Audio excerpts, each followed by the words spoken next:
नमस्कार दोस्तों, हम अपने पिछले वीडियो को आगे बढ़ाते हुए आपके सम्मुख फिर से हाजिर हैं।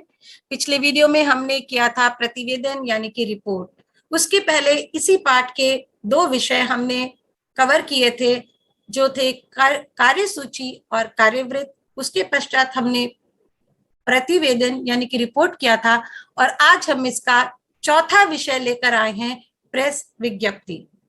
तो हम जानेंगे कि प्रेस विज्ञप्ति क्या होती है, इसकी परिभाषा के विषय में, इसके प्रारूप के विषय में। कक्षा 11वीं हिंदी आधार का यह एक पाठ्यक्रम का हिस्सा है, जिसे हम अपने विद्यार्थियों के लिए बहुत ही आसान तरीके से लेकर के आए हैं वीडियो में, ताकि उन्हें अच्छी तरह समझ में आए और वे परीक्षा में अच्छे अंक प्राप्त कर सके। प्रेस विज्ञप्ति आखिर होता क्या है?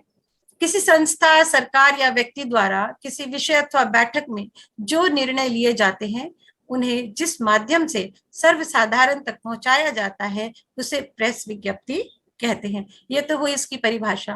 प्रेस विज्ञप्ति को अंग्रेजी में सर्कुलर कहा जाता है। यदि कोई सरकारी विभाग होता है या कोई व्यक्ति किसी संस्था को चला रहा होता है, उसे कोई ऐसी सूचना जो जन सामान्य तक पहुंचानी होती है, तो वह प्रेस विज्ञप्ति का सहारा लेता है। जन सामान्य यानी सर्वसाधारण तक अगर किसी सूचना को पहुंचाने का काम करता है, तो वह प्रेस विज्ञप्ति ही करता है। तो इसमें हम परिभाषा में यह लिख सकते हैं कि सर्वसाधारण तक पहुंचाया जाने वाला माध्यम जो कि किसी संस्था या सरकार द्वारा होता है या किसी बैठक में जो निर्णय लिए गए हैं उसके लिए होता है, उसे प्रेस विज्ञप्ति कहते हैं। यदि संक्षेप में हम देखें तो प्रेस विज्ञप्ति जन सामान्य तक सूचना संप्रेषित करने का माध्यम है। सरकार अपनी किसी भी सूचना को जन जन तक पहुंचाने हेतु प्रेस विज्ञप्ति का ही सहारा लेती है। यह माध्यम हमें क्या बताता है, किस बात की सूचना देता है? तो हम यह जानेंगे कि यह माध्यम, अगर कोई निर्णय लिया गया तो उस निर्णय के क्या फल हुआ, क्या लाभ हुआ, अगर निर्णय लेने में विलंब हुआ तो उसके क्या कारण थे, इन सब की जानकारी, या फिर आगे कौन से निर्णय लिए जाने वाले हैं, उनको हमें किस तरह से हमें उनको फॉलो करना है या उनको समझना है, आगे बढ़ाना है, इन सब की जानकारी प्रेस विज्ञप्ति में दी गई होती है। तो अब हम समझेंगे कि प्रेस विज्ञप्ति लिखने का प्रारूप क्या होता है। परीक्षा में इसमें से परिभाषा के लिए 2 नंबर का प्रश्न पूछा जा सकता है, या फिर 1 अंक के लिए बहुविकल्पीय प्रश्न भी पूछा जा सकता है। अतः इसकी परिभाषा अच्छी तरह से तो आनी ही चाहिए। फिर 3 अंक के लिए हमें यह भी लिखने के लिए आ सकता है कि विषय दिया रहेगा और आपको प्रेस विज्ञप्ति तैयार करनी होगी। तो इसके लिए सबसे पहले हमें इसका प्रारूप समझना पड़ेगा। प्रेस विज्ञप्ति लिखने का तरीका, सबसे पहले हमें एक आयताकार बॉक्स बना लेना होता है। एक आयताकार बॉक्स बनाने के बाद उसमें सबसे पहले शीर्षक प्रेस लिखेंगे। उसके पश्चात नीचे जो प्रश्न पत्र में दिया रहेगा प्रेस विज्ञप्ति का विषय, उसमें से हमें अपना विषय जो है वो निकाल करके उस आयताकार बॉक्स में शीर्षक के पश्चात लिखना होगा, जिसमें तथ्यों को आवश्यकता अनुसार कम शब्दों में प्रस्तुत करना चाहिए।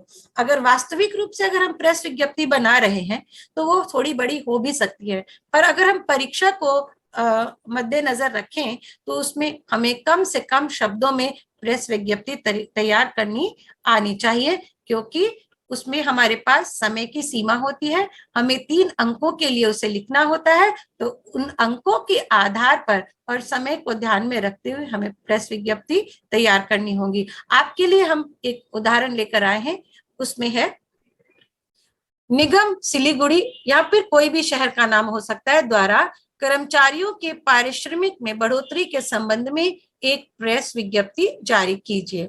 अर्थात जो किसी भी सरकार का कोई नगर निगम है जहां पर कर्मचारियों का पारिश्रमिक बढ़ाना है, उसके संबंध में एक प्रेस विज्ञप्ति निगम की ओर से जारी की जाएगी। उसके लिए प्रेस विज्ञप्ति तैयार करनी है। तो सबसे पहले आप देखिए, एक आयताकार बॉक्स में लिखेंगे हम नगर निगम सिलीगुड़ी, यानी कोई भी शहर का नाम हो वो यहाँ लिख देंगे, ये हमने यहाँ से लिया। फिर प्रेस विज्ञप्ति लिखेंगे, उसके बाद विषय लिखेंगे। क्या विषय यहीं से लेंगे? नगर निगम सिलीगुड़ी द्वारा अनुबंध के आधार पर लगे कर्मचारियों के पारिश्रमिक में बढ़ोतरी। अर्थात एक अनुबंध किया गया था जिसके अनुसार अब कर्मचारियों का जो पारिश्रमिक है वो बढ़ेगा। उस विषय में हम सब जगह सर्कुलर यानी कि प्रेस विज्ञप्ति भेजेंगे। अब आती है विषय की बारी। नगर निगम सिलीगुड़ी ने यह निर्णय लिया है कि नगर निगम सिलीगुड़ी के अंतर्गत अनुबंधित कर्मचारियों के पारिश्रमिक में तत्काल प्रभाव से 2000 प्रति मास बढ़ोतरी कर दी जाए। गत वर्ष से कर्मचारियों द्वारा शिकायत की जा रही थी कि नगर निगम द्वारा उन्हें बहुत कम पारिश्रमिक दिया जा रहा है, जिससे वे हताश हो रहे थे। इसलिए इन कर्मचारियों की शिकायतों को ध्यान में रखते हुए निगम ने पारिश्रमिक में बढ़ोतरी की है। साथ ही यह विश्वास व्यक्त किया है कि अब कर्मचारी पूर्ण निष्ठा एवं ईमानदारी से अपने कर्तव्यों का निर्वहन करेंगे।